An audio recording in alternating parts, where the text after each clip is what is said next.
Hi guys, Danny here again with McElroy Team Realty. Thanks for watching our video. Today we're going to discuss how mortgages work. Let's dive in. All right, so to begin with, I want to let you guys know what mortgage means. In Latin, mortgage means death pledge. I couldn't help it. So, in the old days, people would have mortgages, and then what they would do is they'd get them paid off, and they'd have mortgage burning parties. And when I say old days, I mean like 40s and 50s, long before I was alive. But what do I know? We just keep refinancing and cashing it out more and more. So let's talk about how to do that. Good times. Okay, so mortgages, the way they work is pretty simple. You got to look at mortgages as an asset class. Basically, mortgages are sold on the wholesale market in what are called mortgage-backed securities through the wholesale market. And the two primary lenders that do that are Fannie Mae and Freddie Mac. And you didn't start hearing about these until the 2008 financial collapse when the government took them over. But essentially what they do is they package big chunks of money into groups and sell them on the secondary market as mortgage-backed securities, which is kind of like a bond. But basically, that's an asset that can be invested in. But you don't deal with them when you get a mortgage yourself. You deal with a local lender. And examples of those are like Service First Mortgage, Supreme Lending. Even the big banks do it, like Wells Fargo and Bank of America. And there's lots of them. And they're what are called loan originators. And they're the ones who do loans to you and I as the consumers. That's where we go to get our death pledge. So what happens is this local loan officer isn't actually lending the money, they're originating the loan. And there's only two ways they make money. The first one is what's called yield spread. And the second one is what's called closing costs. The yield spread, notice where I write it, it's between the loan originator and the wholesale lender. And what that means is you don't know how much that is. And the yield spread is the difference between what the money costs from the wholesale lender versus what they charge you for it.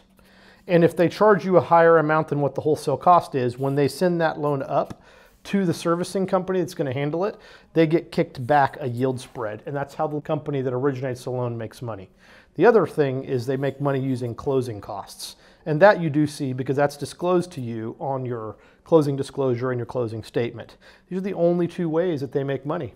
So people ask, well, how does this work? How do I know I'm getting the best deal, the best value? Well, you look at those two things. What are they charging you up front? And what's the money going to cost as terms of interest rate on the monthly payment? The thing about all these lenders is they all get the money from pretty much the same place. So their fees and rate structure is going to be similar. It's not that different. This is a very well-regulated industry. The second thing is understanding what type of loan you're getting. There's basically, all loans fall into two big, broad categories. The first one are what I call government loans. The second one are what I call conventional loans. And each of those falls into two categories as well. Government loans are FHA and VA. Conventional are conforming and non-conforming. And basically what those are two different types of loans for two different types of borrowers based on your qualifying guidelines and how well qualified you are, how good your credit history is, and how much money you have down. I'm going to start on the left side, the government side. Government side, we have two loans. VA is if you served in the military. That's a reward for having served our country. For all of you who have served our country, thank you. We appreciate it very much. For FHA is known as a first-time buyer loan. First-time buyer loans means less money down and lower credit scores. So the question is, why would I do an FHA loan versus a conventional loan? Well, FHA loans and VA loans are backed by the federal government. That's why I call them government loans. So for example, let's say a VA borrower defaults or an FHA borrower defaults. There's a pool of money out there that's known as upfront mortgage insurance that's financed in on an FHA loan and a funding fee financed in on a VA loan, and it creates a big pile of money to manage those defaults. So it's lower risk to the lender that underwrites it because if you default, they get some of their risk offset. That's why they allow a little bit more lenient guidelines, lower down payments, those type of things. On the other side of the page is conventional loans. Conforming and non-conforming. Conforming just means that it meets all the guidelines and criteria that the banks require to do what's called automated underwriting, meaning they punch your information in a computer and it spits out an approval. It's called an automated underwriting approval. Those loans require 5%, 10%, or 20% down. There are some with 3% down, and the differences are whether or not they're going to have mortgage insurance or no mortgage insurance. At 28% or higher, there's no mortgage insurance. These require higher credit scores and higher down payments and stronger qualifying guidelines because there's no one offsetting the risk except the bank themselves.